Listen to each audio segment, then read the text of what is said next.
श्री गणेशाय नमः। नमो पार्वती पते। हर हर महादेव। मित्रों, आपका स्वागत है एस्ट्रो दिवाकर काशी के इस दिव्य एपिसोड में।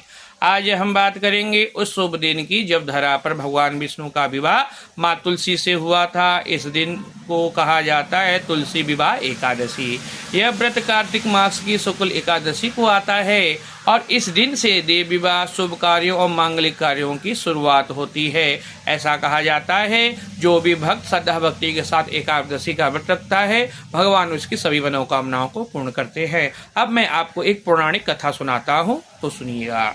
पुराणों के अनुसार एक समय असुर राज जलंधर बहुत पराक्रमी और धर्मनिष्ठ था। उसकी पत्नी बिंदा यानी तुलसी देवी अत्यंत पतिव्रता और भगवान की भक्त थीं। बिंदा की भक्ति से ही जलंधर अजय बन गया था। देवताओं ने जब भगवान विष्णु से सहायता मांगी तो विष्णु जी ने एक युक्ति रची। उन्होंने जलंधर का रूप धारण करके बिंदा की परीक्षा ली और जब बिंदा का पतिव्रत धर्म भंग हुआ तब जलंधर की मृत्यु हो गई। जब बिंदा को यह सत्य ज्ञात हुआ तो उन्होंने भगवान विष्णु को श्राप दिया था, हे विष्णु, आपने मेरा पतिव्रत भंग किया है, आप पत्थर के बन जाएंगे। और तभी से शालिग्राम शिला को भगवान विष्णु का स्वरूप माना जाता है। जैसा कि आप लोग जानते हैं, बिंदा के देह त्याग देने के बाद उनके शरीर से तुलसी की पौधे का जन्म हुआ। तब भगवान विष्णु ने कहा, हे तुलसी, अब से तुम मेरे विवाह की अर्धांगिनी कहलाओगी।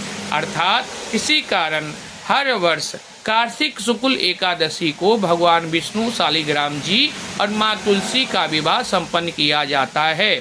ये परंपराएं आदि अनादि काल से चली आ रही हैं, जो भारतवर्ष में होती आ रही हैं।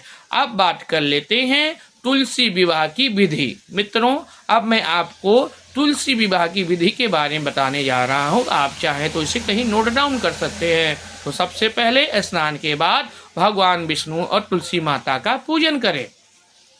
घर के आंगन या मंदिर में तुलसी का मंडप सजाएं, फूलों, दीपों, केलों के पत्तों और रंगोली से। अब शालिग्राम जी को वर के रूप में और तुलसी माता को वधू के रूप में स्थापित करें। उनका 16 श्रृंगार करें। फिर हल्दी, कुमकुम, चावल और फूल चढ़ाकर पूजन करें। तुलसी विवाह के मंत्र इस प्रकार बोले जा सकते हैं, जो बहुत सरल विधि से मैं आपको बताने जा रहा हूँ। तो आप चाहिए तो आप इसे लिख सकते हैं। ओम तुलसे नमः, ओम शालिग्रामाय नमः, श्री हरि तुलसी विवाहाय नमः और ओम नमो भगवते वासुदेवाय नमः का जाप कर सकते हैं। इसके पश्चात तुलसी माता को चुनरी, बिंदी और गहने चढ़ाएं। शालिग्राम जी को पीला वस्त्र चढ़ा सकते हैं। पीले वस्त्र में गमछा भी चढ़ा सकते हैं या दुपट्टा। दोनों के धागा या फूलों की माला बांधकर विवाह संस्कार करें।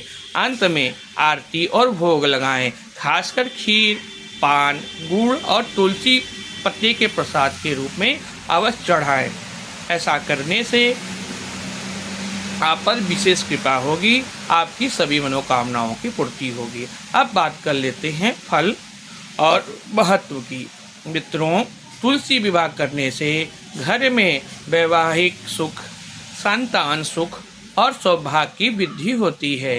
जिनके विवाह में बाधा आती है, इस दिन तुलसी विवाह करवाकर मंगल प्राप्त कर सकते हैं।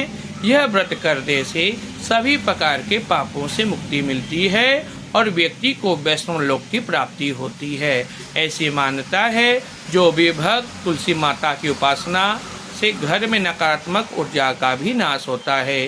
तुलसी वो देवी हैं जिनके बिना कोई भी पूजा पूर्ण नहीं मानी जाती है। मित्रों, मैंने आपको यथाचित जो जानकारी मुझे थी मैंने आपको बताया है। और भी आप चाहेंगे तो मैं कमेंट बॉक्स में मेंशन करिए, मैं उन प्रश्नों के उत्तर देने की कोशिश करूंगा। तो भक्तों, इस एकादशी को भगवान विष्णु और माँ तुलसी का विवाह हृदय से बनाइए। आपके जीवन में भी पतिव्रता, समृद्धि और प्रेम का वास हो। भगवान विष्णु और माता लक्ष्मी के आशीर्वाद से आपकी सभी मनोकामनाओं की पूर्ति हो। जय श्री हरि विष्णु, जय तुलसी माता। अगर आपको ये वीडियो अच्छा लगा हो तो लाइक करें, शेयर करें और इस चैनल को सब्सक्राइब जरूर करें। एस्ट्रो दिवाकर काशी के साथ जुड़े रहे। ऐसे ही आध्यात्मिक ज्ञान के लिए हमें फॉलो करें। नमो पार्वती पतये, हर हर महादेव।